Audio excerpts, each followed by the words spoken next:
What's going on, guys? Welcome back to another GGF video review, and today we'll be taking a look at the brand new Corsair FRAME 5000D. Now that's not to be confused with the original 5000D that Corsair released. I think that was about 4 or 5 years ago now. So this is their new frame variant. We first saw this at Computex a few months ago. I did like it. They got some new features inside around the motherboard tray, some of the cooling options, and it's got the InfiniRound design. So I've already done the build on this chassis. It's already on my channel. You may have seen that. For those who haven't, I'll throw that towards the end of this video so you can see that as well. But anyway, let's jump in and see what this case is all about. The FRAME 5000D is Corsair's second lineup in their new frame series, with the FRAME 4000D launching about 6 months ago. I can only assume we'll be seeing more of the frame models continue in the future. Corsair's 5000D isn't a new chassis and originally launched in 2021. Had the frame in front of it, and now we have their new refresh model, which includes support for back connect motherboards, improved cable management, lots of modularity, and also Corsair's new InfiniRail system. We'll touch base on these and more throughout this review. As I never reviewed the original 5000D, this review won't be a comparison between the two cases, but instead I'll just be covering everything on the new frame variant. The FRAME 5000D comes in a few SKU options, which mainly comes down to the pre-installed fans. All models come with 4 RS140mm fans, but you can either go with 4 ARGB RS fans or 4 non-RGB RS fans for a more subtle, stealthy build. Then each of these options are available in either the white or black chassis. Outside appearance is clean, and you'll find Corsair's updated grille pattern on the side, bottom, PSU cover, top, rear, and rear side panel. Even a mini pattern can be found on the PCI slot covers.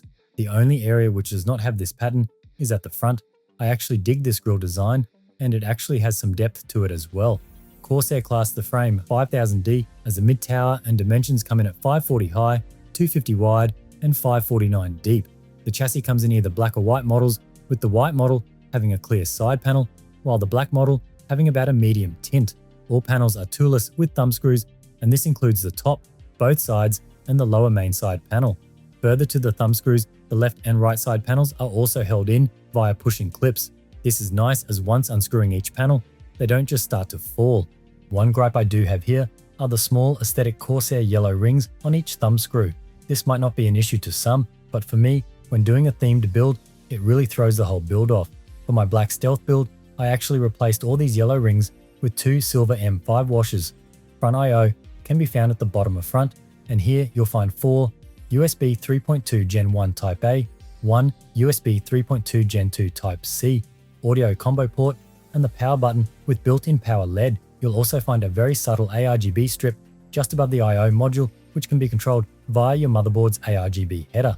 The FRAME 5000D is all about airflow, and Corsair claim the new Y pattern increases airflow by nearly 13% compared to their older tri-hex pattern found on the original 5000D. The case also sits a good 30mm off the ground for extra airflow.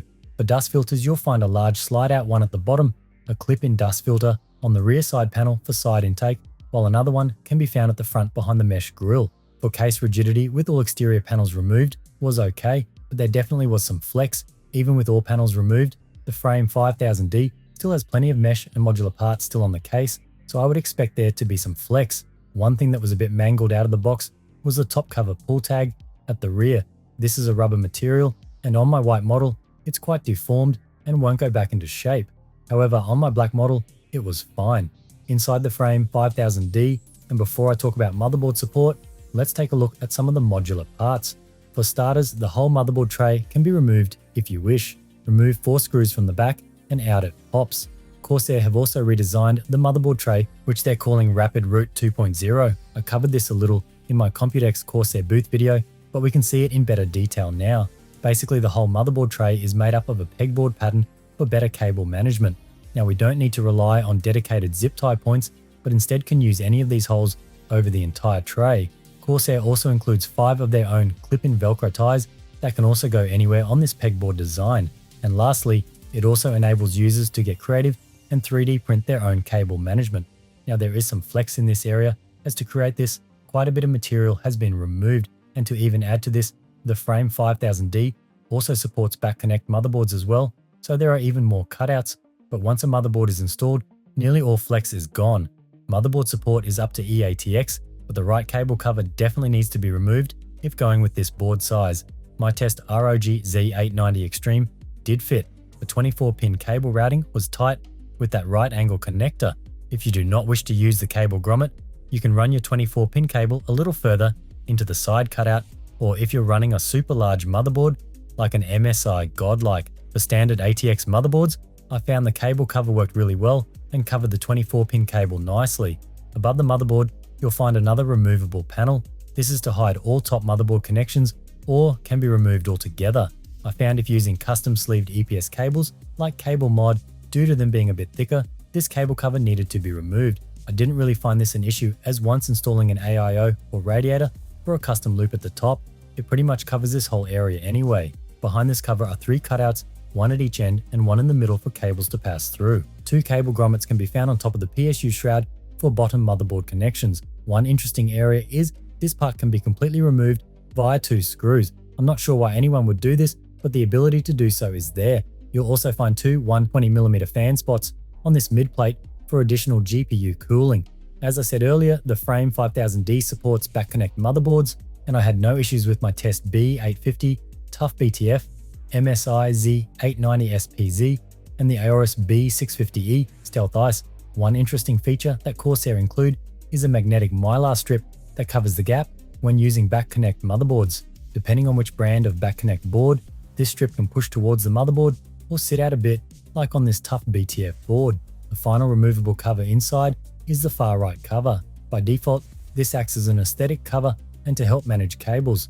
If using a large eATX motherboard, this can also help by routing the 24-pin cable via this cover, but this cover is interchangeable with the included side radiator bracket, which I'll talk about later on. Moving on to GPU clearances, and there is 470mm to the front pre-installed fans, or roughly 340mm to the side radiator location. As you can see with my test ROG 4090, I had no issues. The Frame 5000D includes an anti-sag bracket. This is easily adjusted and eliminates sag and wobble. By default, this is pre-installed and is to work in conjunction with ATX motherboards. If using an eATX motherboard, Corsair include a separate bracket for when the cable management bar is removed. This one can mount anywhere on the back pegboard, like so. Vertical GPU support can also be found in the chassis. First, you need to rotate the rear PCI module via the 3 thumb screws. Rotate anti-clockwise and screw back in. Next, locate the 2 standoffs in the accessory packet and install like so. The riser cable is not included, and I used a spare link up 30cm one I had. This one worked well, and overall the vertical process was very easy to complete. Once again, my test ROG 4090 fits in well, and sag and wobble is also kept to a minimum. GPU width for water block cards, you'll find roughly 180mm, and I had no issues with my test ROG 4090 with a thermal take block. While for CPU air cooler height, there is 175mm of clearance. For PSU length, you'll find 200mm up to the bottom SSD location, which sits right in front of the PSU. This SSD sled can be removed altogether or can be reinstalled in another location more towards the front of the chassis. For a monster PSU like this AX 1600W, I would recommend doing this. Also, PSUs like Corsair's Shift series will also work well in the Frame 5000D. Moving on to storage, and the Frame 5000D has a few options here. At the bottom in front of a PSU is a multi-drive tray, which can accommodate 2 2.5-inch SSDs, as well as a single 3.5-inch hard drive at the same time. If running a large PSU, this tray has a second spot slightly forward to cater for this. Also, the rear storage location uses another one of these trays, but that one cannot fit down the bottom here in the second spot. Behind the motherboard also features the same storage tray as before and supports the same amount of drives, 2 2.5-inch SSDs, as well as a single 3.5-inch hard drive. There's also a flat spot on this tray for mounting magnetic controllers, like this iCUE hub. If not using a hard drive, then you'll find 2 dedicated SSD trays under for extra storage. Jumping into cooling and radiator support, there is a single 120 or 140 fan spot at the rear, and in the PSU chamber, you'll find 2 140 or 2 120 fan spots. This is interesting here, as fans screw into the case, not vice versa. So now I know why that mid bracket above the PSU is removable. For AIO cooler support, there are 2 main locations, the top and the side. I'm not going to include the front, as AIO tubing length is going to be at a stretch. For the top support here is up to 3, 60 or 420 all-in-one coolers, and this incorporates Corsair's new Infinity Rail design. slide the bracket to the desired spot, and away you go. I had no issues with my test Corsair Titan 360 AIO, and unfortunately, I have no 420 all-in-one coolers to test, but in my Frame 5000D stealth build, which was a custom loop, I was able to fit a 420 slim rad with 30mm thick fans up the top just fine, even with tall Dominator memory. For the side location, you'll need to dig in the accessory box and grab the side radiator bracket and swap it with the stock cable cover. Once this bracket is in, we have support for 3 140mm fans or up to a 360 radiator. One thing to note with this bracket is it is pushed all the way to the back side of the chassis, so radiator and fans must go in the main chamber of the case, not a split option like some other brands do with clearance in the rear. The main issues I had here was my test AIO was unable to install in the side location with the pre-installed 140mm fans. That's because they come centered in the front, but with some slight adjusting, removing the left fan clips and sliding the fans over one, I was able to make it work. For custom radiator support, you'll find 3 main locations: top, side, and front. At the top, there is support for up to 420mm radiators, and clearance here was about 87mm to my test Dominator memory. Corsair have done a pretty good job here at pushing the top radiator bracket right up against the main side. This means even with the 420 radiator at the top, it will run past down the memory if using low profile memory. Obviously, larger memory like the Dominator Titanium is going to get in the way. Even with that being said, I was still able to install a 54mm thick Hardware Labs GTR 420 with 25mm thick fans while still clearing tall Dominator memory. For the side radiator location, there is about 60mm of clearance for radiator and fans before creeping into the front location. I kind of wish the side bracket had more right side mounting slits like on the left. This way, when using a 360 radiator, we would have more than one mounting position, pushing it further away from the front. This is all well and good if not installing any fans or radiator at the front, and side thickness is pretty much unlimited, but I can guarantee you're at least going to be adding fans at the front, and as soon as you do this, the side radiator spot is instantly restricted to a slim 30mm thick radiator. And let's talk about the front location, and once again using Corsair's Infini rail design, but this one is different from the top. Yes, the rails do slide and are labeled at both top and bottom, but Corsair have added plastic clips similar to on the 9000D. To be honest, I feel these clips are not needed and just created much more work. I would just rather the sliding rails, and further to this, instead of just the left sliding 2 positions and the right sliding 3 positions. Why not have more sliding options so the user can go as far left as possible or as far right as possible?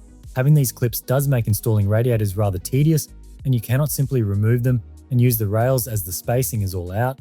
For the front, I was able to install pretty much any thickness 360 radiator with fans, but because that side radiator location is so far to the front, it just looks silly with this Corsair 60mm thick XR7 and fans, as it's blocking half of the side radiator. Dropping down to a Corsair 30mm thick XR5 does look better and doesn't cover so much of the side location. This is what I ended up doing in my Frame 5000D stealth build. Now for those who haven't seen it, let's take a look at the final build.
Righty guys, that is the final build.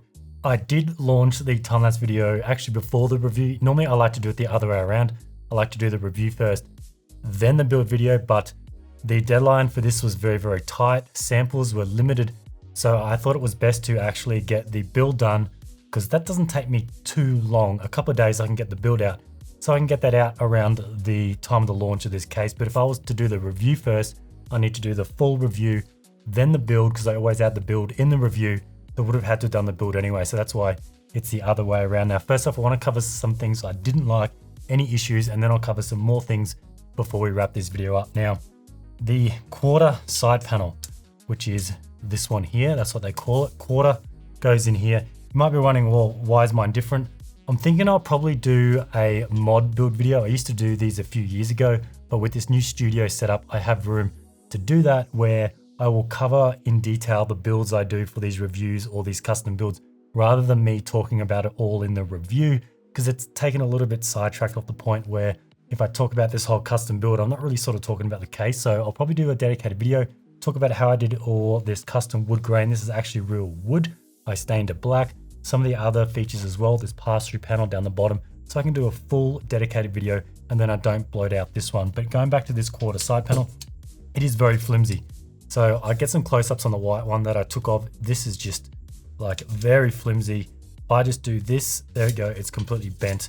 So I wouldn't say it's a huge deal breaker, just be careful. When I did pull this off the first time, I kind of grabbed it from the middle. I don't know why, because there is a bit to sort of grab it in the middle, and it did bend. So be careful of that. Not a deal breaker, it's not gonna sort of stop you from using the case, but if it does bend a bit, you can bend it back, but I think after you do it a few times, it may start to deform. Some other things you do get, which is pretty cool. I actually missed this the first time during the review.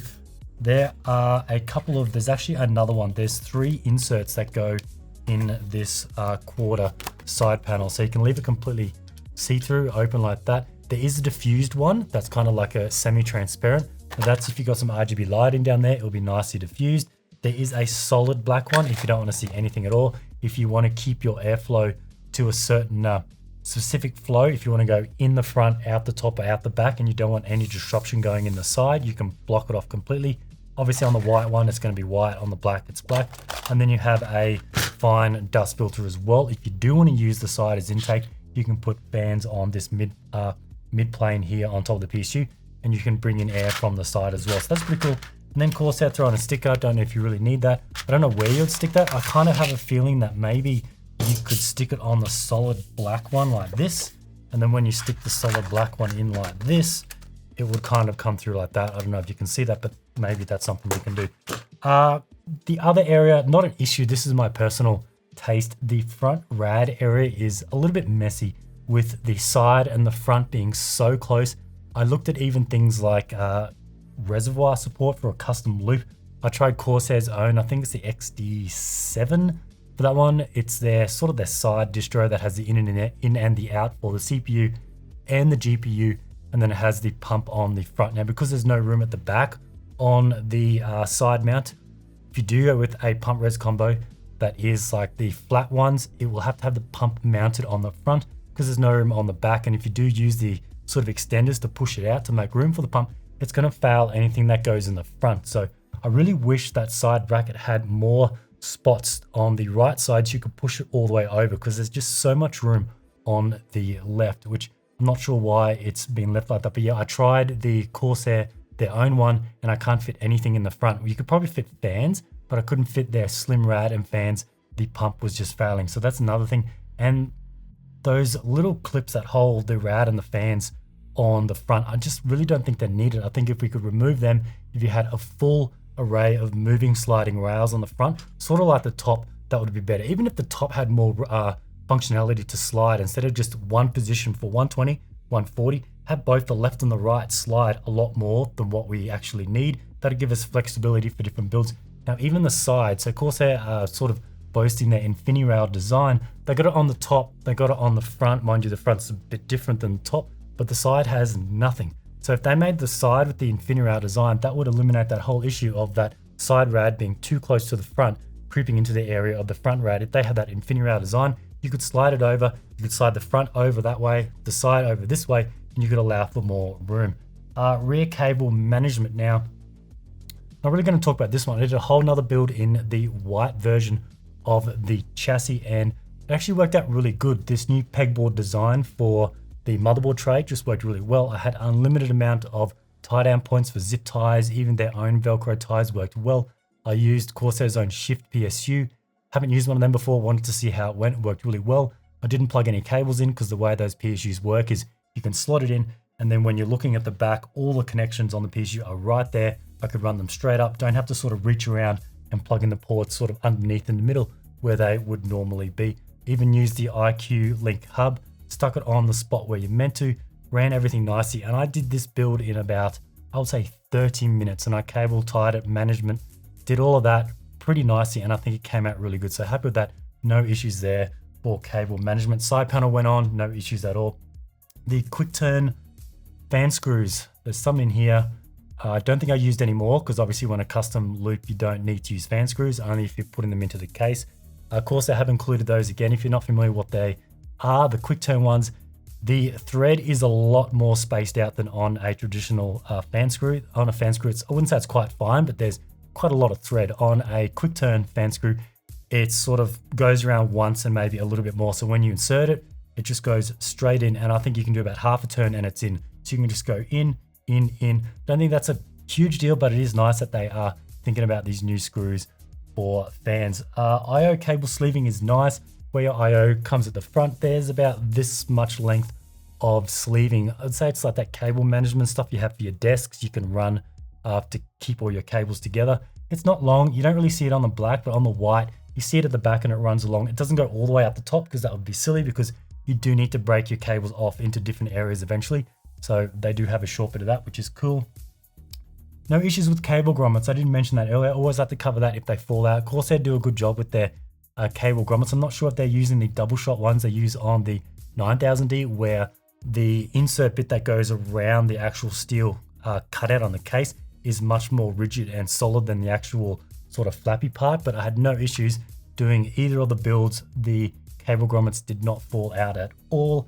One thing I did like in the Frame 5000D, I'm not sure if it's the same on the original 5000D, the non-frame variant, is none of the hard drive or SSD spots sort of conflict with the radiator location. So a lot of cases these days, you get like a tray that can go over a 360 side spot, sometimes on the bottom as well. But on this one, all your storage is kept to either behind the motherboard tray. You have the 4 SSD spots there and the 1 hard drive. And then you have at the bottom where the PSU is, you have the 1 hard drive and the 2 SSDs. I guess even looking at this 360 rad would still clear if you move that hard drive tray all the way to the front. You could still run the 2 SSDs, the hard drive, and this 360 rad. Unless you had the 360 rad right down the bottom, it would probably fail with the hard drive. But if you moved it up a bit, you would still be able to clear and you wouldn't conflict with the rad and the storage options.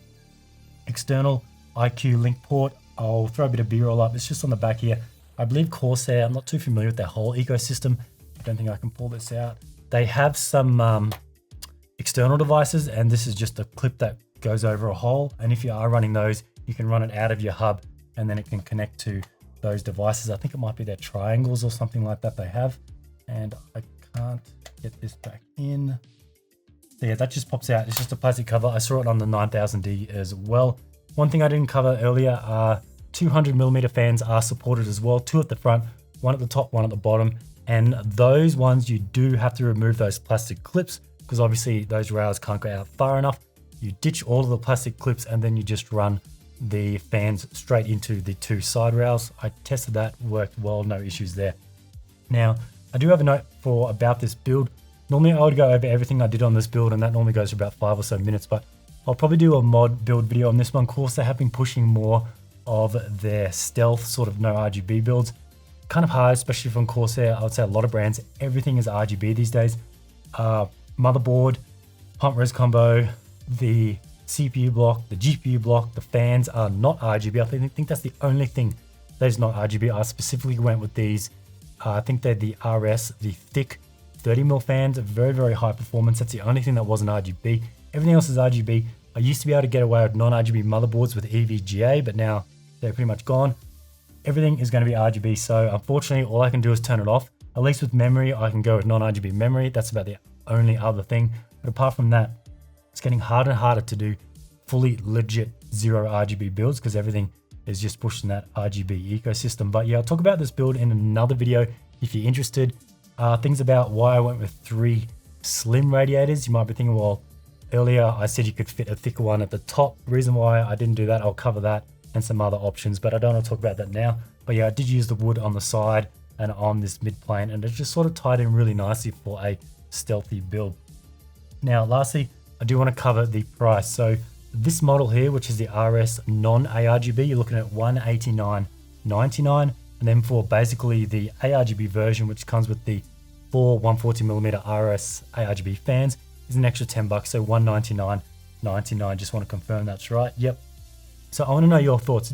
Would you prefer this case to come with or without fans? Personally, I think it would be best to go without fans. Being Corsair, if you're a Corsair fan, you love the Corsair ecosystem, these fans do not run into the iCUE link system. Well, you might be able to offload the RGB maybe, but they don't have the traditional sort of the one that runs into their daisy chainable fans, and it doesn't run directly into their hub with their specialized connector. So in saying that, you are paying a bit more for 4 of those fans. I think if they had an option without the fans, because if you want to go to like some QX, some LX fans, or even something like I did, I completely ditched those fans and went with these RS ones, non-RGB. They link up directly into the iCUE hub, shows up in the software. These ones even have temperature sensors in every fan. I think that's a bit overkill, but it shows up. You can change the speed, monitor them all and do that. But if you went with the stock case fans that this comes with and you go with an all-in-one cooler, or you want to add some extra fans, you either have to go with a different variant or you have to scrap theirs and completely deck out this case with your own fans. Because mind you, I think I have 10 fans in this, 1, 2, 3, 4, 5, 6, 7, 8, 9, 10 fans. So if you were to scrap theirs and go with your own, that's going to be quite a bit extra to add on to that. But anyway, I think that's it on this video. I want to thank Corsair for sending me this case to check out. I believe that quantities were very, very limited. I did get the white and the black, so I am very thankful for that. I want to thank you guys for watching, and we'll see you in the next one.